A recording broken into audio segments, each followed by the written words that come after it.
Je m'appelle Audrey, pour ceux qui ne me connaissent pas. Comment t'appelles-tu? Maïli. Soyez les bienvenus ce matin. Nous sommes vraiment très contents de vous voir aussi nombreux, l'église remplie.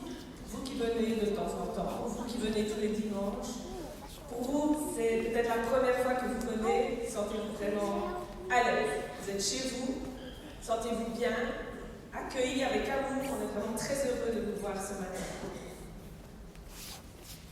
Qui est en forme ce matin? Je ne suis pas encore très réveillée. Qui est en forme ce matin? Ah, ça va mieux. Merci Maïli d'avoir chauffé la salle. Alors ce matin, on est là pour faire la fête. Mais quelle fête faisons-nous? Ah, Noël! Merci, ceux qui étaient réveillés. Je dois vous faire un petit aveu, une petite confidence qui est propre à moi. Voilà quelques années que j'ai un petit peu de difficulté avec les sapins de Noël, les guirlandes, tous ces cadeaux, toute cette nourriture, ces repas à rallonge qui durent et qui durent. Et puis le fait que les gens se souhaitent joyeux Noël, sans savoir vraiment ce qu'ils disent. On envoie des joyeux Noël dans tous les sens, mais quel est le sens réel de Noël et de ce qu'on vit finalement? Vers le haut. Merci Victor. C'est Victor ou c'est Jonas? Maïli, est-ce que tu es venue fêter Noël ce matin? Non, je suis ici pour fêter la naissance de mon sauveur. Intéressant. C'est vrai que le mot Noël, c'est un petit peu ambigu. On n'utilise pas Noël tout le temps. On n'utilise qu'au mois de décembre, finalement. On n'utilise pas ce mot de manière courante dans le vie. Dans d'autres langues, c'est un peu plus clair. Si je prends en anglais, vous connaissez le mot anglais? Ok, Merry Christmas. Littéralement, ça veut dire joyeuse messe de Christ. On comprend déjà un petit peu.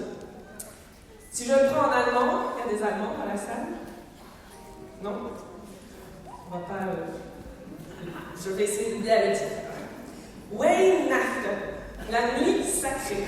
On comprend aussi un petit peu.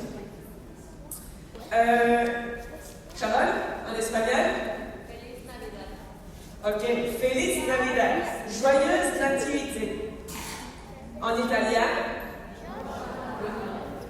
Ok. J'ai essayé de le dire plein de fois, mais voilà. Donc vous avez entendu. C'est bonne fête de nativité. C'est bien, c'est clair aussi, on comprend. En grec, Christougénin. Donc c'est naissance de Christ. Alors je ne sais pas trouver en lingala ou en swahili. On le dit aussi? Non?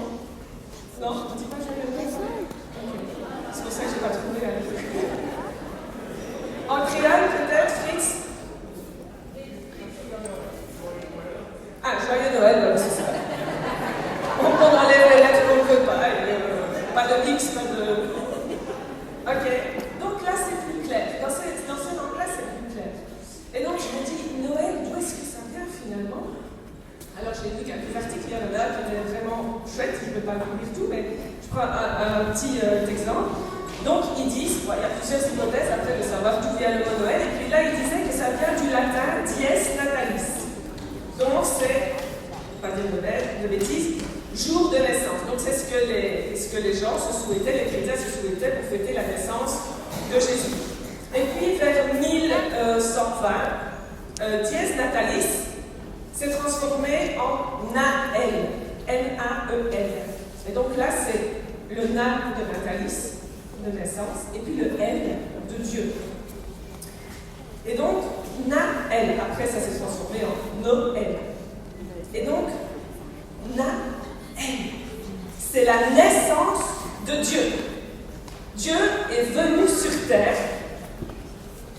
Alors, Dieu est venu sur terre. Ok? Normalement, vous devriez être debout sur les chaises. Dieu est venu sur terre. Pour vous, pour moi, pour nous, pour tous. Il ne s'est pas dit, non, pas lui, Les autres, oui, mais pas lui. Non, tous. Par amour pour nous, il est venu sur terre. Marie a dit quelque chose d'intéressant tout à l'heure. Elle a dit qu'elle fêtait son sauveur aujourd'hui. Mais quand avons-nous besoin d'un sauveur? Toujours, quand nous sommes en difficulté. On a toujours besoin d'un sauveur, c'est vrai. Quand on est en difficulté, ça veut dire que nous étions en difficulté.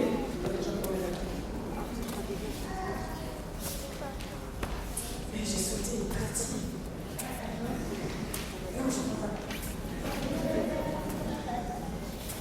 Mais je t'ai posé la question trop vite. Je voulais vous dire quelque chose. Il y a 65 millions d'années, à peu près, je ne sais pas qui était là, à part les dinosaures, je pense qu'il n'y avait pas grand monde. Et on dit que ces dinosaures ont disparu suite, alors il y a plusieurs hypothèses aussi, là, mais la plus grosse hypothèse, la plus réelle, suivant les scientifiques, c'est qu'une météorite est venue impacter la Terre. Et c'est pas juste la météorite qui est tombée au bon endroit sur les dinosaures pour les éteindre, non. Cette météorite, elle a produit en fait ce qu'ils appellent une nuit nucléaire. Ça veut dire que pendant plusieurs années, il a fait sombre. C'était les ténèbres sur la Terre. Et donc, oui, quand il y a les ténèbres, il n'y a pas de lumière, donc la nature ne pousse pas, ils ne peuvent pas se nourrir. Et donc, finalement, on en est venu à l'extraction des dinosaures. Et moi, je veux vous dire qu'il y a une autre météorite qui est venue un peu après. Parce que la première a changé l'histoire des dinosaures. Et leur vie n'a plus du tout été la même après cet impact. Mais il y a 2000 ans, il y a la météorite Jésus qui est venue sur Terre. Et après son impact sur la Terre n'a plus jamais été la même. Alors elle a fait peut-être moins de bruit que la première. Elle est venue plus en silence. Mais la première son effet a duré quelques années, les ténèbres sur la Terre. Mais l'impact de la météorite Jésus a toujours des retombées aujourd'hui, 2000 ans après. Elle n'est pas venue apporter les ténèbres, mais elle est venue apporter la lumière. Et donc, c'est là que Marie devait dire le Sauveur, on a besoin quand on est en danger. Savez-vous que vous étiez en danger? On ne l'aurait pas appelé Sauveur s'il ne venait pas sauver. On l'aurait appelé compagnon, ami, collègue. Mais là, il est le Sauveur. Et comme je vous disais l'exemple de cette météorite, sachez qu'aujourd'hui, Jésus va avoir un impact dans vos vies à vous. Ce n'est pas juste pour le monde, mais personnellement, aujourd'hui, il peut avoir un impact dans vos vies. Et c'est ça qu'on est venu fêter aujourd'hui. C'est la venue de Jésus sur terre.